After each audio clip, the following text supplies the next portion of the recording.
Como vota o ministro Ricardo Lewandowski. Senhor presidente, dispenso-me de elogiar o voto do ministro Alexandre de Moraes, porque já o fiz e, a toda evidência,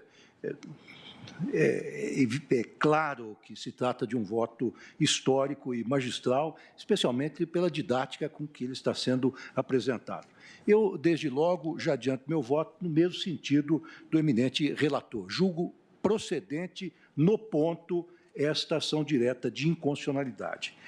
Por mais que se possa dizer que houve uma evolução no princípio da separação dos poderes, desde que foi aventado, quem sabe, primeiramente por Locke, depois por Montesquieu. Alguns dizem que até Aristóteles e mesmo Maquiavel já têm entrevisto esse princípio da separação dos poderes das respectivas obras. Ele não evoluiu tanto, esse princípio, a ponto de retirar destes poderes do Estado autonomia administrativa e financeira. O artigo 3º da nossa Constituição é absolutamente claro nesse sentido. O que é que está em discussão? Está em discussão exatamente o artigo 9º, parágrafo 3º, como já foi dito, tem a seguinte dicção: no caso de os poderes legislativo e judiciário e o Ministério Público não promoverem a limitação no prazo estabelecido no caput, é o Poder Executivo autorizado a limitar os valores financeiros segundo os critérios fixados pela Lei de Diretrizes Orçamentárias. O Poder Executivo aqui foi guindado à categoria ou ao status de fiscal dos demais poderes, no que diz respeito ao cumprimento da Lei de Responsabilidade Fiscal, que já contempla sanções para aqueles que não observam seus preceitos. Isso me parece, data vênia, absolutamente inadmissível à luz do princípio da separação dos poderes ou do checks and balances, conforme foi aventado e depois incorporado à Constituição Americana de 1787 pelos Founding Fathers, pelos pais da pátria dos Estados Unidos da América. Aqui, esse dispositivo, parágrafo 3º do artigo 9º, dá uma preeminência inaceitável, data vênia, mais uma vez, ao Poder Executivo sobre os demais poderes. Eu pergunto, se o Poder Executivo não cumpre esta disposição que se contempla no caput, os demais poderes poderão ter a mesma ingerência que tem o Poder Executivo unilateralmente estabelecer algum corte? Penso que não. Essa questão, a meu ver, além de ter sido muito bem debatida e analisada no voto do eminente relator, foi também, a meu ver, de forma muito feliz, abordada no parecer oferecido pela Procuradoria-Geral da República, parecer relativamente à DI 2238, no seguinte sentido: diz a Procuradoria-Geral da República, de fato, a limitação de empenho e de movimentação financeira devem ser providências a cargo do poder cuja receita não comportar o cumprimento das metas estabelecidas na LDO. Atribuí-las ao Executivo significaria comprometer a autonomia financeira que a Constituição da República confere aos poderes e ao MP. Disso não decorre a ausência de controle. Eis que se sujeitam todos, não apenas à fiscalização das Cortes de Contas e do Legislativo, mas também às vias judiciais. Este parecer foi repetido também no memorial apresentado à Corte, e creio que a cada um dos ministros que a compõem, também pelo Ministério Público Federal, pela Procuradoria-Geral da República. Senhor presidente, esse é um tema que não é novo nesta Corte. Já foi debatido longa data aqui na casa, e eu trago à colação, serei breve, em razão,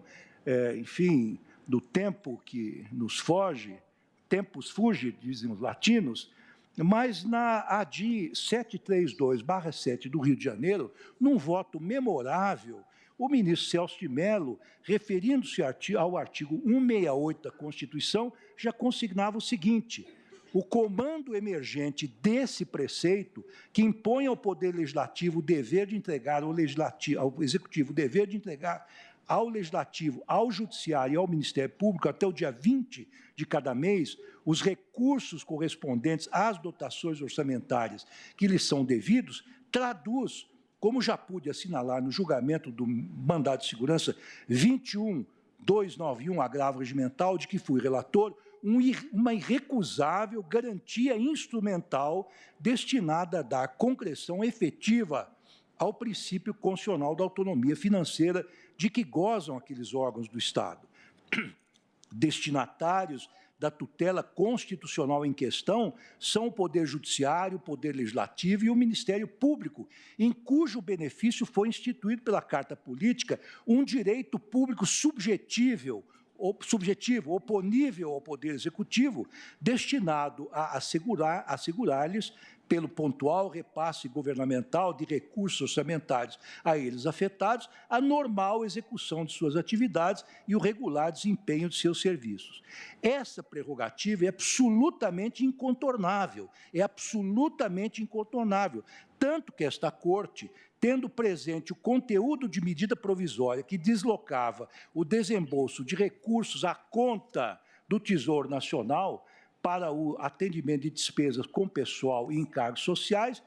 exatamente frustrou esta tentativa. Não vou entrar em maiores detalhes, o ministro Celso aqui tece considerações bastante aprofundadas sobre o tema. Mas continuo o voto no seguinte sentido: ao julgar o mandado de segurança 21.291, o Pleno, de que fui relator, acentuou que a norma inscrita no artigo 168 da Constituição reveste-se de caráter tutelar, concebida que foi para impedir que o Executivo de causar em desfavor do Judiciário, do Legislativo e do Ministério Público, essa expressão me parece absolutamente lapidar, um estado de subordinação financeira, que comprometesse pela gestão arbitrária do orçamento ou até mesmo pela injusta recusa de liberar recursos nele consignados a própria independência político-jurídica daquelas instituições. E leio mais um pequeníssimo trecho que me parece extremamente significativo do voto do ministro Celso, na ADIM 732/7 do Rio de Janeiro. O Poder Executivo, cuja supremacia política institucional traduziu indiscutível realidade constitucional no regime anterior, não é, a toda evidência, o gestor dos recursos orçamentários destinados aos demais poderes, seja que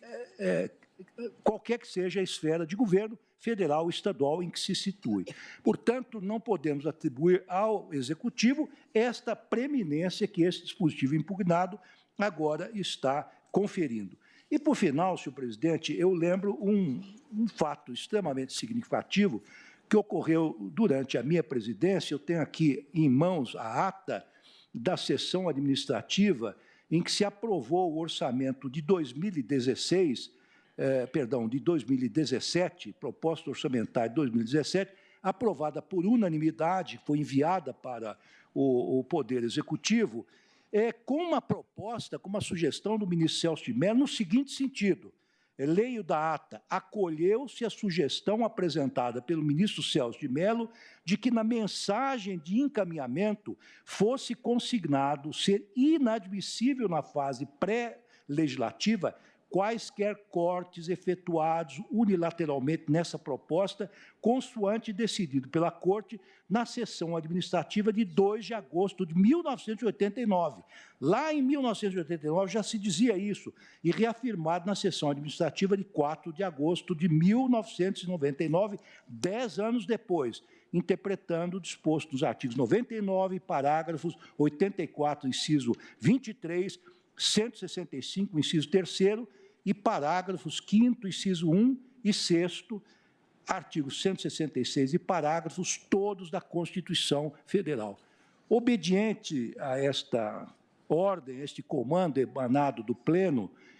do Tribunal veiculado em sessão administrativa, eu encaminhei, no dia 11 de agosto de 2016, a proposta orçamentária ao Poder Executivo, exatamente fazendo constar esta advertência. O que eu quero dizer com isso, senhor presidente, já encerrando meu voto? Quero dizer, se na fase pré-orçamentária não se admite quaisquer cortes unilaterais por parte do Executivo, muito menos se poderá fazê-lo depois de completado esse ato complexo que exige a interveniência de 3 poderes, no caso, o Judiciário, o Executivo e o Legislativo, para efetuar cortes